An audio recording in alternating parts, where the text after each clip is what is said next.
The p-n junction. A semiconductor is basically made up of a piece of silicon material that is doped with half p-type material and half n-type material. P-type material is material that has extra holes in it, where n-type material has extra electrons in it. The p-type and n-type material are, if you read in the book, is basically doped with impurities, so it creates these extra holes or creates these extra electrons. So when at the instant the p-type and n-type material are formed, some of the free electrons near the junction from the n-type material cross over into the p-type region and recombine with the holes near the junction. As a result of this recombination process, large numbers of positive and negative ions build up near the p-n junction. The region where this occurs is called the depletion layer. This depletion layer will continue to widen until no further electrons can cross the p-n junction. So what happens is these negative electrons or free electrons are coming over here and combining in the holes. So the p-type material is a positive material, so when you add an electron in that hole, it basically becomes a negative type material. So you have a negative type material building here, and because the n-type material is losing an electron, it's basically creating positive ions on this side. So you see that you have a plus minus, you're creating a voltage within this layer. So this layer right here, this is the depletion layer. And this continues to happen until the free electrons over here do not have enough energy to cross through any further to get into the holes, and that's when it stops. This layer will continue to widen until no further electrons can cross the p-n junction. A barrier voltage, VB, is created by this depletion layer. So this voltage right here is VB, and what that means is that's the voltage that an external supply would have to be greater than in order to push the electrons to get through and create current flow or electron flow. So for silicon it would be 0.7 volts, and for germanium it's 0.3 volts. This represents the external voltage that is needed to break through the depletion layer. This is called the bias voltage, or the external voltage is called the bias voltage. Until the bias voltage is reached, there is no current flow. Once the bias voltage is reached, current begins to flow in the circuit, and the voltage across the diode remains constant. An increasing external voltage will increase current flow. So here are some pictures of forward bias direction. This is the condition that permits current across the p-n junction. So here we have, I'm not quite sure what I was going to say there. Here we have a picture of a diode, and what this would be black, and this, even though this is dark here, this would actually be white. So basically in the circuit it would look in this direction and current would flow that way.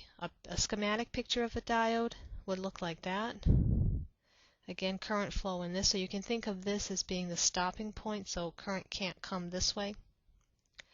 And then this is a picture of a circuit where I have my bias voltage greater than, let's just assume this is 0.7, greater than 0.7, and then I would have current flow here. This resistor is there to limit current. And this diode here would be the p-type material would be on that side, and the n-type material would be on that side. So this would be plus to minus. Now for the reverse bias, this is the condition that prevents current flow across the p-n junction. In the circuit it would look like this. Basically the diode would be flipped this way, or else you flip the voltage source. But here there's the electron flow from here is trying to flow in this direction, but it can't. And the reason being is here the free electrons in the n-type material are pulled towards the positive terminal of the bias voltage. That's the normal way the electrons will flow. and the holes in the p-type material are pulled toward the negative side of the bias voltage. So what's going on here is this layer is basically starting to spread apart now. Because it's spreading apart, more and more electrons are able to go over here and combine in holes, and this layer becomes bigger. So what happens is this movement expands until the depletion layer, until the bias voltage is increased. And if it's increased too much, that's when you have breakdown. And this is a typical graph of a diode. We have current along the vertical, voltage across the horizontal. This is forward voltage, reverse voltage, forward current, reverse current. And all this is showing is, if I start here at the midpoint, that there is no current flow in the diode until you get to that, I assume it's 0.7, until you get to that 0.7 volts.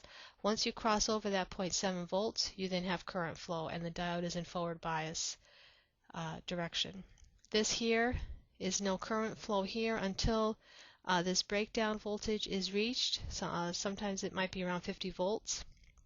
Once this voltage is reached, then that's when breakdown occurs and you have reverse current flow.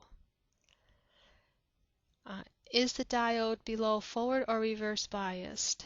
What is the current? So the diode is automatically forward biased. If this is a silicon diode, we would automatically know that we would only need greater than 0.7 volts. So since we have 5 volts here, and we have current flow, we have a 0.7 volt drop here, this is forward biased.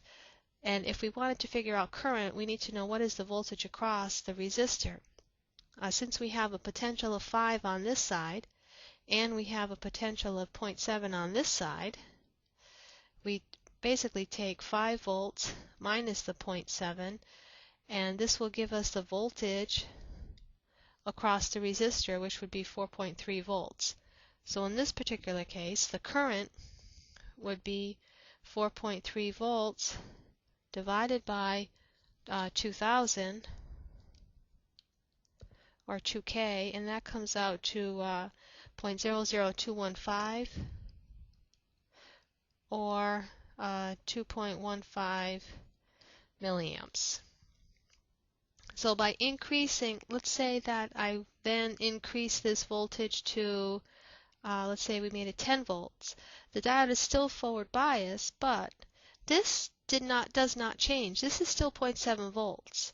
So now the voltage across the resistor is 10 minus 0.7 over 2000, or 9.3 over 2000, which comes out to 4.65 milliamps. So current increased, but again, like I said, this is a constant 0.7 volts.